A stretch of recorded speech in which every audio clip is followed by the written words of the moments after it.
Hi everyone. Today I'd like to explore how the 20-minute neighborhood approach can help put sustainable, low carbon measures at the heart of our cities, our towns, and our places to make them safer, more inclusive, more sustainable, and more resilient. So, what defines a 20-minute neighborhood? 20-minute neighborhood concept is all about living locally. It's giving people the ability to meet most of their daily needs, whether it's food or medicine or art or culture, all the needs within a 20-minute walk from home. The 20-minute neighborhood concept isn't a new one. Right from the 1920s, when American urban planner Clarence Perry proposed livable neighborhood units, to 1960s with Jane Jacobs, an American urbanist, talking about living locally, to now, we see transformations in cities like Paris, where the mayor Anne Hidalgo is working on her vision of Paris, which I love. She talks about it being a collection of neighborhoods.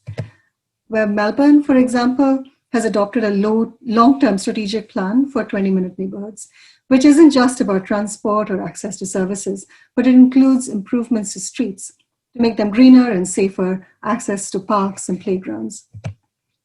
And in Scotland, last year, Scottish Government put the 20-minute neighbourhood concept within its programme for government, where that's the ability to work locally, creating local work hubs, planning and development which focuses on health and well-being outcomes, whether it's about the recovery of community services, our small businesses, our high streets, or a change in how and why people travel. What the 20-minute neighbourhood concept does is it helps to provide a framework for all of these conversations to happen in a holistic way across sectors, across local, national, and regional, and organizations coming together to make change in these different conversations. So what is in a 20-minute neighborhood? What should be in a 20-minute neighborhood? These will be defined by communities who live there, and each community will have its own unique expectation of the services and facilities that they need. But ideally, a 20-minute neighborhood will have a convenience shop or a supermarket. It'll have a school, primary school, nearby secondary schools, health services such as a pharmacy or a GP and a dentist, post offices, a bank, employment and jobs, either within the neighborhood or easily accessible, public open space, parks, recreation grounds, and entertainment such as leisure or culture spaces.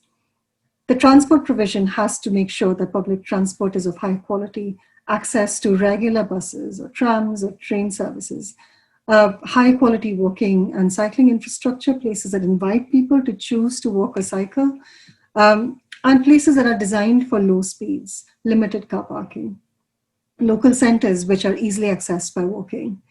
And it has to be truly inclusive, a mix of diverse housing types. We talked last week about co-housing and intergenerational housing.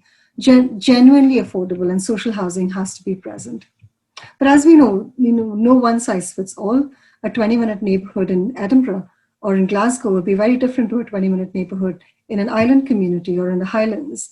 It'll feel very different if you're able-bodied. It'll feel very different if you're in a wheelchair compared to if you've got visual impairment, for example. If you're an 8-year-old, if you're a 40-year-old, if you're an 80-year-old, your 20-minute neighborhood is going to look and feel very different in your own personal experience. So we need to ensure when we deliver a 20-minute neighborhood, bring it from concept to reality, that it remains equitable and it remains inclusive. And during lockdown, people had a taste of what a 20-minute neighborhood could be like, what it's like to live locally. Many realized that distances in their towns or cities was not as long as we thought. People talked about birdsong, talked about discovering hidden places in their neighborhoods, and people shopped locally. We need to take that learning from the experiences that we continue to face now and help to shape the future going forward. So let us end. I like to close my eyes and think about what the 20-minute neighborhood that you live in looks and feels like and what you experience. Is it inclusive? Are your streets and public spaces welcoming? Is there trust between those who are delivering this kind of initiatives? So with local authorities or other organizations that are part of the conversation. The scale of change that we need, during these times of uncertainty, what kinds of partnerships do we need? Do we need new partnerships? How do we collaborate better? How do we get inspired by other places? And how do we inspire others as well? And resources. Doing this well will take time and commitment and political will. Who leads the way?